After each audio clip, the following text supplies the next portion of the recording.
Nimesh Patel is a longtime stand-up comedian who is bringing that craft to Austin this Friday, May 3rd at the Paramount Theatre, 7:30 showtime. You go to austintheater.org to snag the tickets that remain, and also give him a follow on social media at Finding Nimesh. And you can also check out his specials through his YouTube page. Nimesh, thank you so much for the time. How you doing today? Good, man. How are you?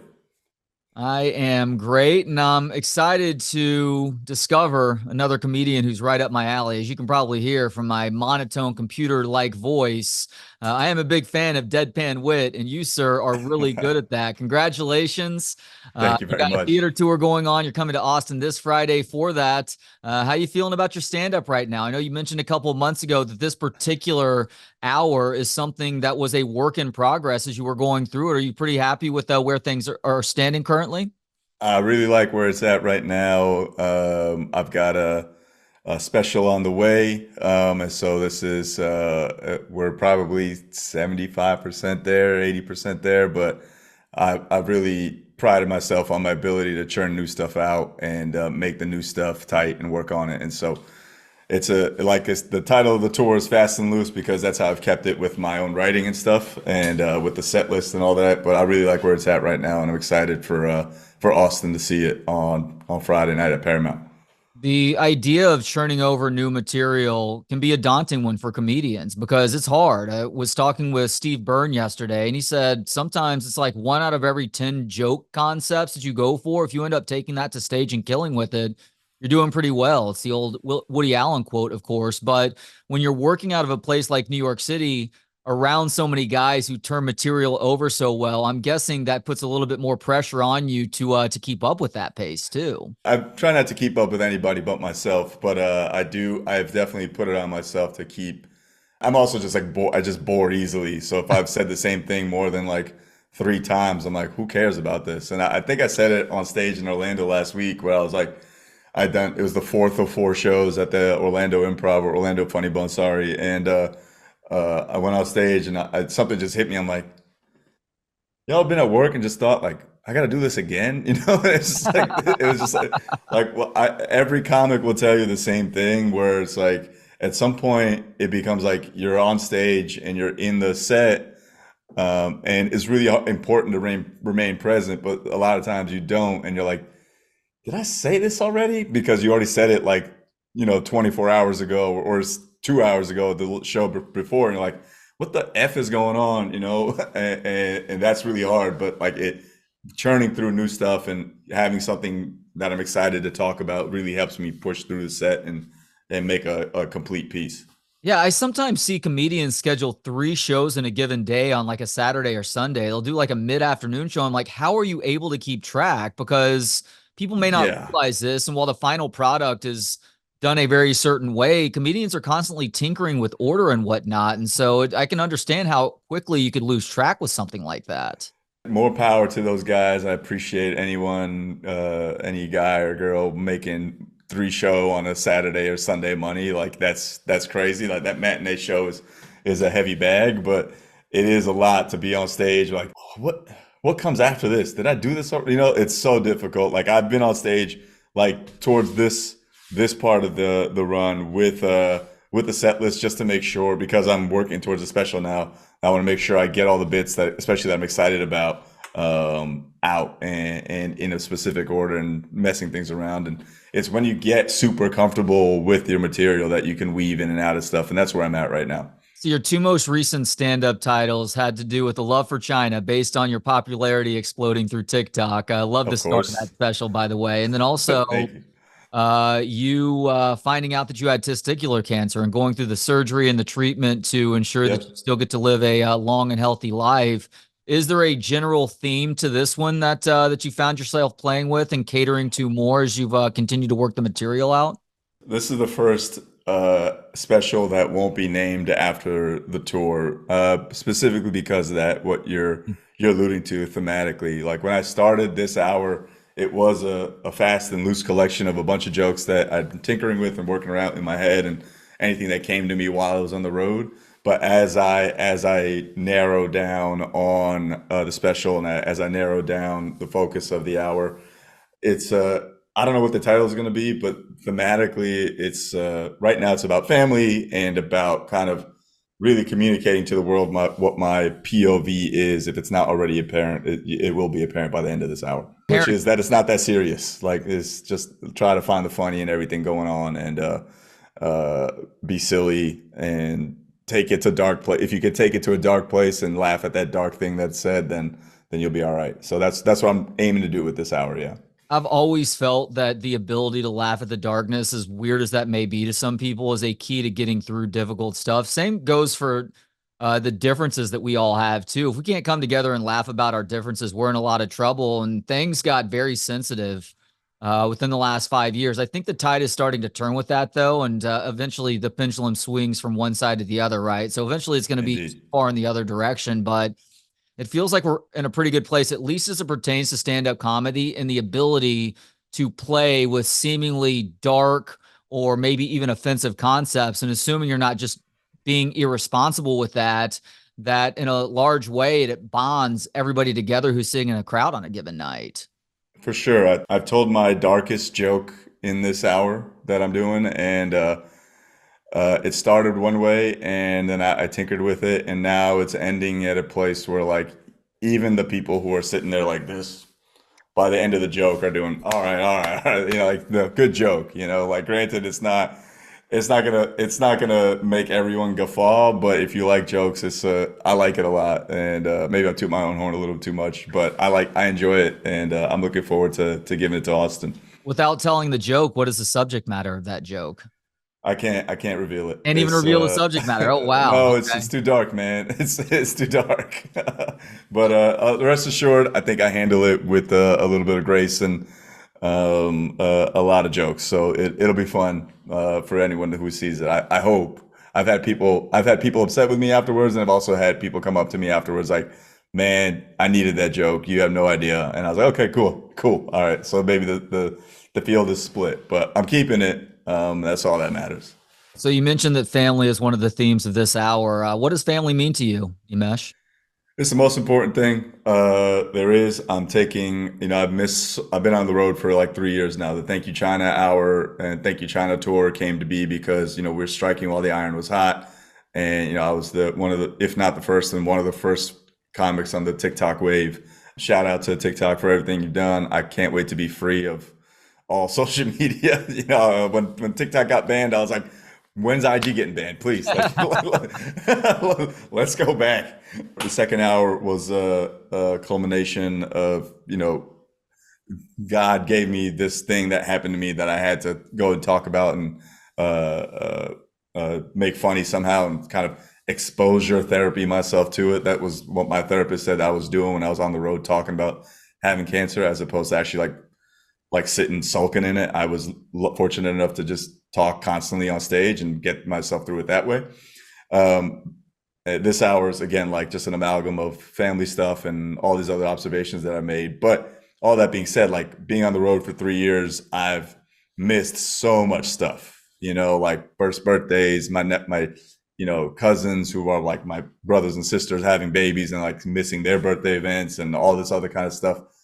End of August, I'll be taking a pretty hard break once the special's recorded, and I'm not sure when I'll be back. I will definitely be back. Stand up is my first love, and I will never give it up. But I'm going to be taking an extended amount of time off to just like flex all the muscles and throw some nephews in the air and all that kind of stuff.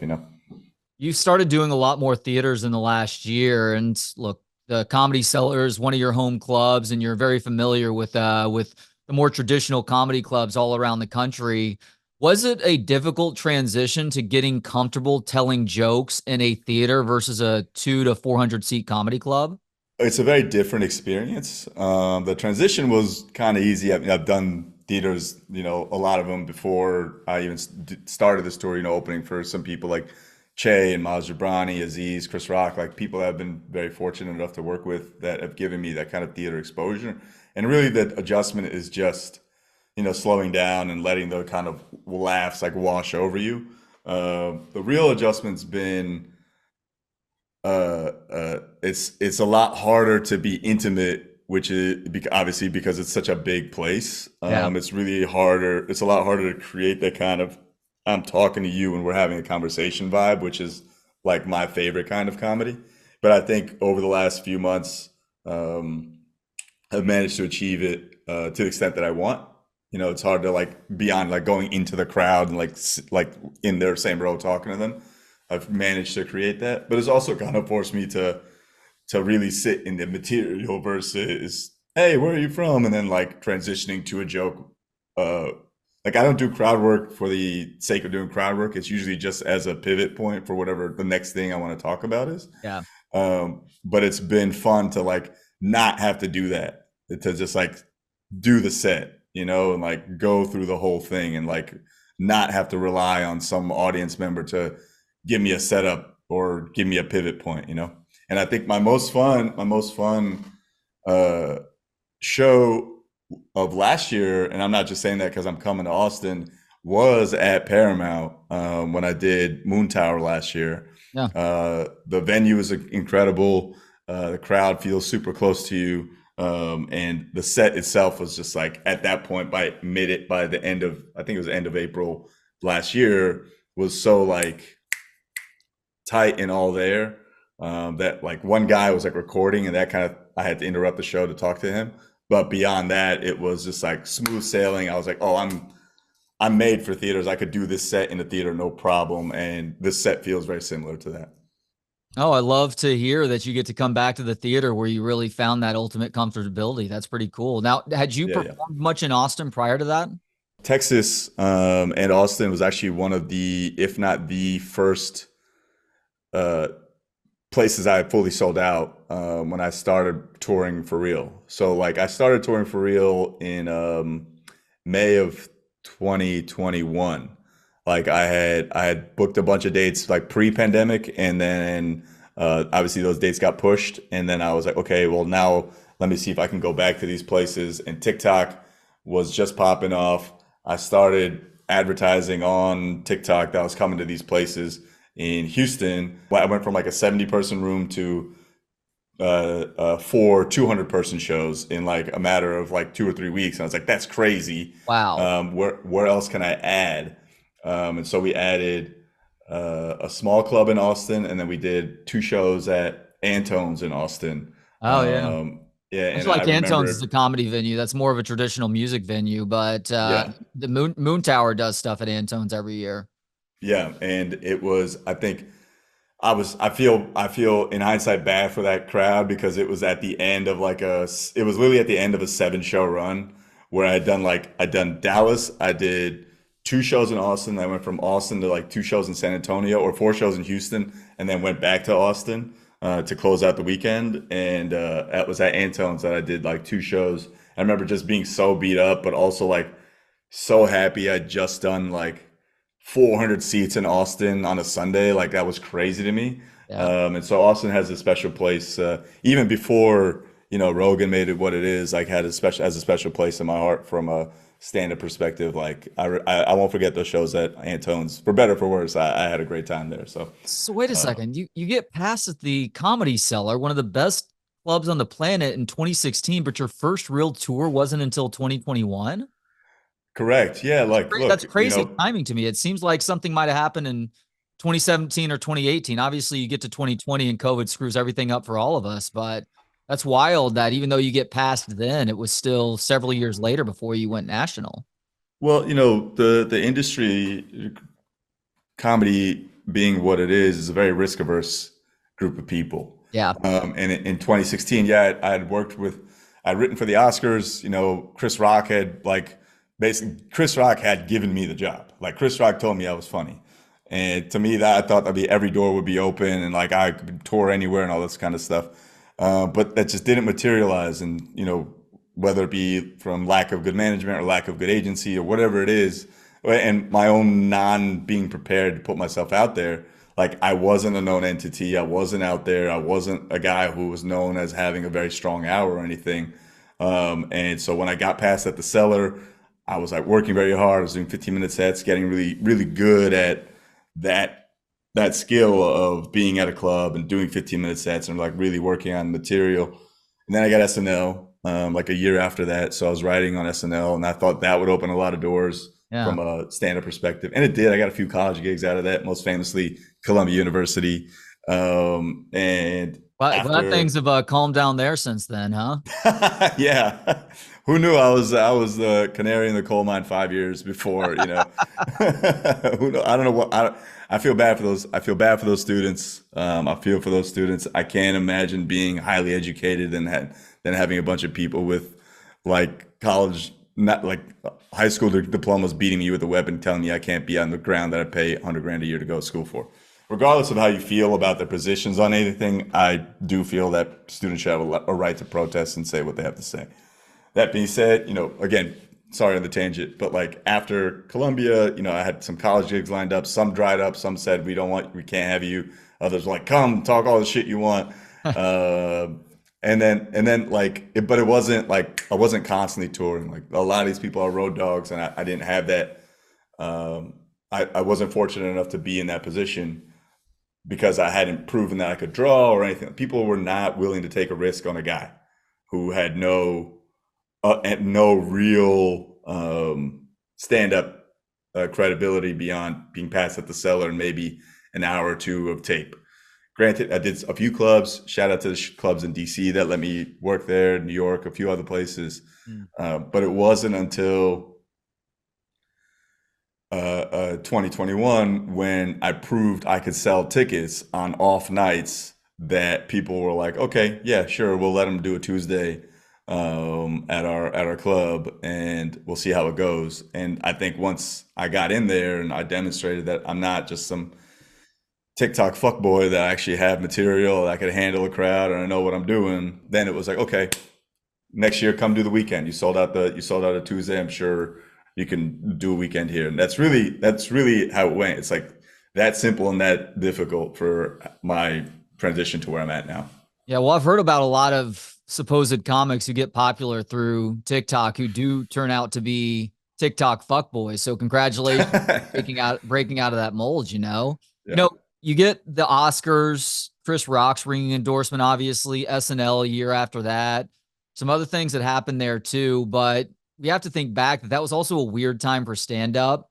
Stand up's taking more chances now, but back then, especially, there was this heightened sensitivity to everything, and Hmm. stand up suffered as a result. It was only after going through a couple of years of COVID and people just really getting tired of that I think you really saw an explosion, and it's just continued to carry through now to the point where Austin all of a sudden finds itself as a sort of third coast for stand up. You have New York, you have LA, Chicago to a lesser degree. Chicago is more of an improv place. I lived there for a while, but now Austin, and Austin strips away a lot of the distractions that comics are having to deal with out in LA, especially where the goal is always to be not just a funny stand up, but for that to turn into your own sitcom, let's say. And New York is its own beast. It's a city that seemingly loves to chew people up and spit them out.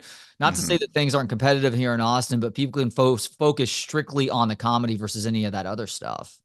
Yeah, I mean, look, I haven't spent much time in the scene in Austin or anywhere else besides New York, and even in the scene in New York, I haven't really been.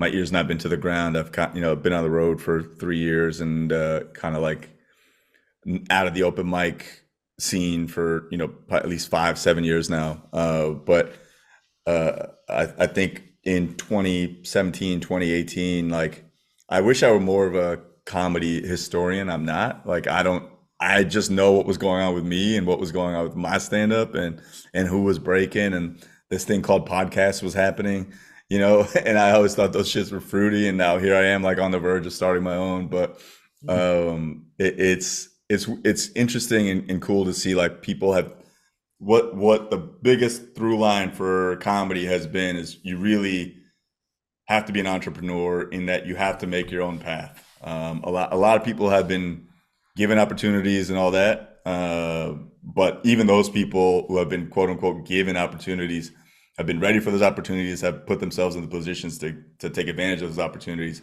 And a lot of us in the second boat where we just had to make our own way, whether it be through creating a podcast that got an audience and then people came to that and saw that I was a stand-up because outside of just doing a podcast, or people like me who just put stand-up out there and said, I do stand-up, come see me, here's the club I'm going to be at, The through line being, again, like you got to make your own path. And I don't think that's changed, and I don't think that's going to be changing anytime soon. I think it's only going to get more and more entrenched that you have to really carve your own niche out and make what you can do. Well, especially because it feels like, I don't want to say comedy is oversaturated, but God, I feel like there's 50 new specials coming out each and every week. Like it does It feel is like saturated. a sort You're of not wrong bubble in is that. forming. That's how you see things too. 100%. Everything is a special now. Everything it's and I'm not trying to knock people that have put stuff on YouTube and said it's a special. That I've in that same boat. I'm just saying like because of the democratization of sharing platforms and because of the democratization of resources like cameras and good sound guys and good editors and all that, like it's easier to make your own path. But once the floodgates are open, it's very hard to close them. And now like everyone sees that as a way to do something, which only means that a lot of people are gonna have to be a lot luckier than I was. I was very lucky. I don't discount the fact that I was super lucky and everything. My entire life has been luck, and I don't discount that at all. Like every six, I don't listen to a lot of podcasts that are comedy. I listen to like business podcasts, and Mm. everyone says like every business person who's super successful had the healthiest amount of luck in their lives ever, right? Like I had an incredible amount of luck in that I got on TikTok when it was a time when people were new to it and it was the algorithm was working in my favor and people were watching and wanted stand up that was different than just a random guy complaining about that they can't say anything, like whatever it was. I got the stars aligned for me when they did, and they stayed aligned for a while. Now they've shifted out of alignment, and it's you got to just go with that flow. And I think what's happening now is that there's a lot more people playing the lottery, and when Mm. that happens, the luck is going to be distributed a lot less wider. Like Matt Rife was ready for that opportunity, but he was incredibly lucky when that happened. Like, I'm sure if you talk to him, he'll say the same thing. Like, he was ready for the opportunity. He's been working and grinding and all that stuff. And I've never seen his stand up, so I can't comment much on that. But on his, on like being ready for the opportunity and playing with skills so that when luck happens, you're ready for it is getting incredibly lucky. Like, that's what happened. A lot of us are incredibly lucky. I got very lucky, and I don't discount that. I think what's just happening now is that a lot more people are throwing their hat in the ring, and it's just going to be harder for the cream to rise to the top. But ultimately, it does. That adage has remained true forever, and remain true forever. It's just It getting is a lot harder interesting for how people. little separates those who make it from those who don't. And while you consider yourself lucky, and there's a lot of truth to that, I'm also a believer in the old adage that luck is when preparation meets opportunity. So, did you get a little Yeah, bit lucky in terms of what you were doing on TikTok? Sure, but you were also ready to meet that challenge when things did break for you, and meeting entering a sort of exit velocity to get to the point where you can live comfortably as a stand-up comedian. And clearly, you've done that well. So, congratulations on thank you. taking that lucky moment and making the most of it. That's all. That's all I can do. Jay Z. My favorite Jay Z quote. Try to say it in every interview is, "When you play with skills, good luck will happen." When it's Yeah. just keep working hard and working with my blinders on, trying to make sure I'm doing the right thing for myself and my material and family and all that. That's all I'm trying to do. What was the best joke you contributed for the 2016 Oscars for Chris Rock? Man, I wish I had more on. That was such a competitive writers' room, and it was such a like crazy experience to be a part of. Who else I'll was in hang the my writers' hat. room? Legends. Rodney Barnes, the co-creator of the Boondocks. Oh I heard of yeah. that Oh show. yeah, yeah. He was in the room. Mike Ferrucci, who was like the king of all the roasts before that was a thing. He was like the writer on like every roast, one of the funniest, meanest joke writers. John Max, who's written on every award show there is. Chuck Sklar, who co-created the Chris Rock show. Then there's Michelle Wolf, Langston Kerman, um, Vanessa Ramos, who's like an insane sitcom, like so many people. Tim Hurley, who I don't know if you know him, but SNL legend, and also like Sandler's one of Yep. Sandler's like right hand guys, like Yep. Like legends were in that room. I've tried to get Tim Hurley on the show before. He's very difficult to get in touch with, but for that He's a reason, busy yeah. guy, you know. He's one of those It's, you know, underrated guys. He's almost like the poor man's Robert Smigel, and Robert Smigel has finally gotten his due. Tim Hurley has that sort of prowess about him in terms of what he's created over time. oh yeah, Tim is like, and I kind of loosely know his kid who works at SNL now, but Mm. you know, again, like you don't like. I admire that he's one of these guys that if you saw him down the street, you'd be like, who the fuck is that? But he's like written some of the funniest movies you ever seen. Like your childhood might be part because of Tim Hurley, you know. Happy And Gilmore, yeah. There's a bunch of them, yeah. everything you know about, and then tons of shit you don't know about, you know.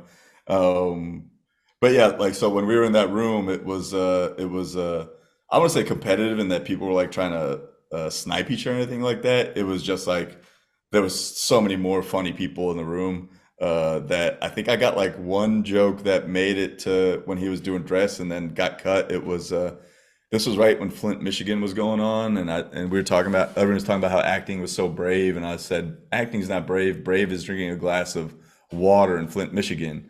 And what's his name? Chris punched it up to say acting's not brave. Brave is drinking a glass of Kool-Aid in Flint, Michigan, and that like I think it made it to. He'd said it, and it was going to be kept in the show, and then I think at monologue got cut for time or something. But I remember thinking Chris liked that joke, and he laughed at it, so I'm good. Like this is solid. We're good for it, you know. And he put a great Um, tweak on it too, going from water to Kool-Aid. Kool-Aid, just for whatever yeah, reason, makes it a little bit funnier, right? he said specificity is key. So I remember him saying something like that. I was like, I gotta be specific. Yeah. Oh, you're right, Chris. But yeah, I would be lying if I said I got much more on than that. I think I pitched a sketch or two that we ended up doing, like one with the accountants. I think I said we should just make them all little Asian kids, like Indians and Asian kids, and that ended up happening. And then we had Suge Knight at some point, like take like in the crowd for because it ended up Straight Outta Compton was up for the awards that season, and I think we had like I was like we should have Suge Knight in the crowd somehow. They had him in like a straitjacket, like or like an actor playing Suge, like in a straitjacket. For I forget what the bit was, but I pitched that I believe, and then I had a joke in like one of the New Year's promos. I remember thinking, oh Chris, I got one joke. Chris said one thing. I said I can go to sleep now. It feels Oh good. yeah, are you kidding me? That's Yeah, freaking cool, man. All right, last yeah, two questions now, Nimesh. yeah. First of all, I like asking smart people this question because smart people tend to accomplish great things. To accomplish great things, you have to ask yourself a lot of questions. And for a lot of smart people, there tends to be one overriding question that you're asking yourself at a given point in time. Do you have that one question that you find yourself pondering more than the others right now? I often ask myself if I'm doing the best that I can be doing. And that's a very like vague and nebulous question. It's so open-ended, but that's what I'm always asking myself. Like, am I doing the best that I could be doing? Am I pushing myself to the extent I can be pushing myself? And am I doing everything that I'm doing right now with intention? Um, and I don't know where I picked that intention piece up, but uh, maybe in one of these business podcasts, but like everyone's successful and you know by our broadest definitions of success, whether it be money or business success, whatever it is, does everything that a lot of things they do with intention, whether it be picking up a book and reading it with intention to learn, or writing some stuff down with the intention of finding a joke at the end of it, like or picking up a weight to do it for 7 reps or whatever it is. Like I try to do everything with intention. That's a question I ask myself a lot. Like, am I doing this with intention? Why am I doing this thing? And to answer that question is to get to the intent of the thing I'm doing. Which gets back to a desire to ban social media because there's no way you're scrolling through Facebook, Instagram, TikTok, whatever else with any sort of intention. You're just basically unplugging your brain at that point. Yep, yep, yep. That's 100% true. And again, like, thank you, China, but I cannot wait to be free of all this. All right, last question now. I love stand up. I assume you love stand up. If so, what do you love about stand up? I love stand up for sure. It's and it's very selfish of me to like it. It's one of the few things I think I'm good at. It's one of the few things that I think I'm my most present when I'm on stage. and the it's hard to articulate the release it gives.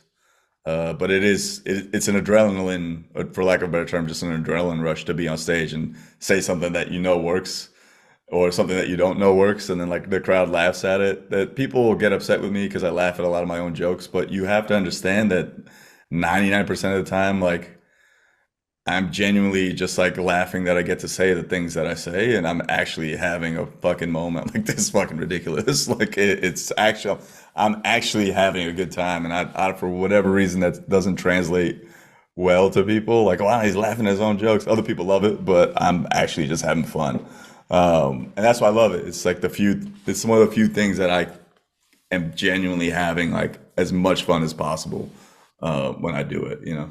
I've always taken it as the amusement of getting to say something so bizarre and out there and just completely Yeah. random. You do a good job of that. Dan Soder also does a really good job of that too. I find So myself does a goat, man. laughing a little bit harder at the joke to see that you guys are still amused enough by that concept that you're laughing on stage too, you know?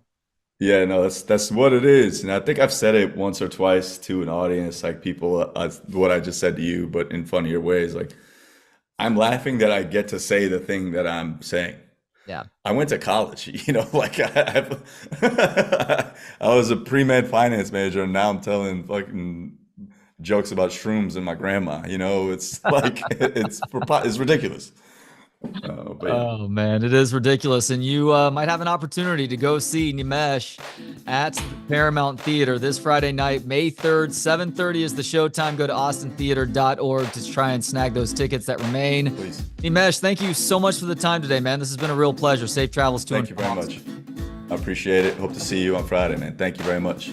Thanks to Gentleman Jesus for the intro and outro music. Hear more of his work at gentlemanjesus.com. And thanks to you for hanging out. For more of the show and to connect on social media, visit booksonpod.com. We'll talk to you next time on Books on Pod.